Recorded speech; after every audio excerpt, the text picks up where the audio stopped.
Best case scenario for Brock Purdy's career. We've talked about what he can't do, although we don't really know because he started 8 games. Let's let our imaginations run wild. Best case scenario for Brock Purdy's career. Russell Wilson. Like? Russell Wilson would be the best he could be. And when I say that, what I mean is, Russell.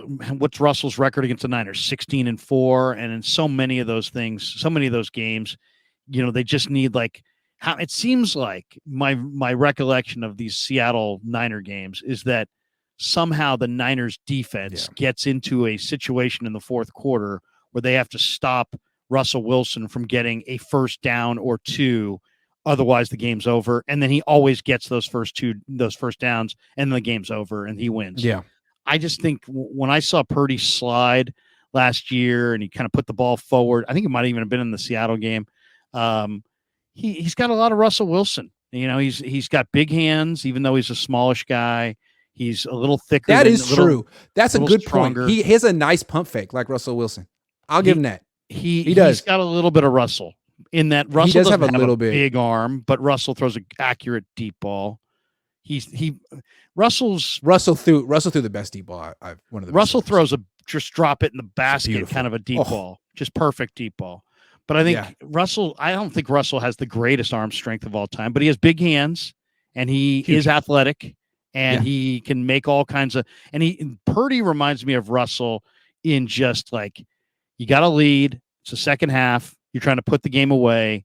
Purdy seems like the kind of guy that would be really hard to stop from getting a first down. A few first downs, because he can use his feet, he can flick it. He's all these different arm motions, all this underneath stuff. So he won't quit on the play. He's a playmaker. Yeah, I think people say Breeze, but I don't. I was going to go with Breeze. I was going to go with Breeze because to me, the arm is more similar. Like Russell did have a gorgeous deep ball. He could bomb that freaking thing down the field, and it would just go so freaking high. It was amazing. Breeze didn't necessarily have that arm, but he kept improving until he was 27, 28. But by the time he was that age, he became just the most accurate, quick decision maker who could, push the ball down the seams. He wouldn't necessarily get it out to the sideline, but up the seams to Colston and Graham, he would be very aggressive at 27, 28. And also he got benched when he was 23 or 24, I want to say, with the Chargers, came back, had a Pro Bowl season, was the comeback player of the year at 25. He wasn't always Drew Brees, but he kind of kept improving. That's who I was going to go with. I'm not saying he's going to be Drew Brees, but if we're questioning his arm strength, that's another guy. Okay, so I'm doing an interview that people can go check out on YouTube from last year. I sat down with Willie Snead late in the year. And I'm like, Willie, give me your rundown on Brock, man. You're a receiver. You're an old head. You've been in this league for a long time. You've seen a bunch of guys. And we're losing our minds saying, man, look how great he is. But you guys know what's real and what's not real. You tell me what you think. What's real, what's not real with Brock? And he's like, man, he just reminds me every time I see him of Drew Brees. And this guy played with Drew Brees. There you go. So he sees Drew Brees comparisons. That's fair. I see Russell comparisons just because I just think that he runs around like Russell. And also Russell, it just felt like Russell pulled the Houdini thing so many times where it's the Niners have him. They've got him cornered. No, he slipped out. And that's kind of what I see with And those are the two guys he compares himself to. He's I'm kind of a combination between the two. I think he kind of runs like Russell, throws like Breeze, but that's heady stuff because the thing, even with Breeze, let's take the arm strength thing away from Brock because it's early.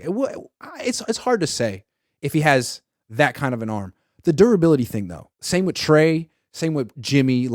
Eventually someone on this team needs to show they can play 16, 17 games a year because Breeze was doing that in San Diego. He did that on the Saints. He didn't miss games. He didn't have, I know he had the one shoulder surgery, but that was basically it for Drew Brees. He pretty much played, and he was playing when he was 40. So that's the thing that all these quarterbacks have to show. Otherwise, they're backups eventually. Yeah. I mean, I think one thing that Trey and Brock have totally in common is they both like to kind of show that they're tough guys that can take hits, but you don't want to do that in the NFL because the defenders are just Carson Wentz did that. Yeah, you just the defenders will win. You know what I mean? Oh yeah. So you can't take on Isaiah Simmons. You have to run around. You can't run through. No quarterbacks run through. All quarterbacks run around. So it's Josh like Allen is the exception. And yeah, he probably should stop. He probably should stop. And he's 6'6", 230, and he does kind of send off those vibes like he can run over you. But like, you know, Trey tried to run over. Like my only fear with Trey, it was as far as health is he think he can run over guys like he did it at North Dakota. In North Dakota, those 1,100 yards, that 1,100-yard season, man, he ran over guys. I mean, he literally lowered the shoulder and ran over guys. And Brock the same way.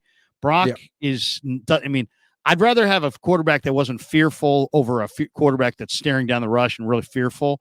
But a little bit of fear can be a good thing. Avoiding contact is a skill for a quarterback, and Russell Wilson was good at it. So was Drew Brees.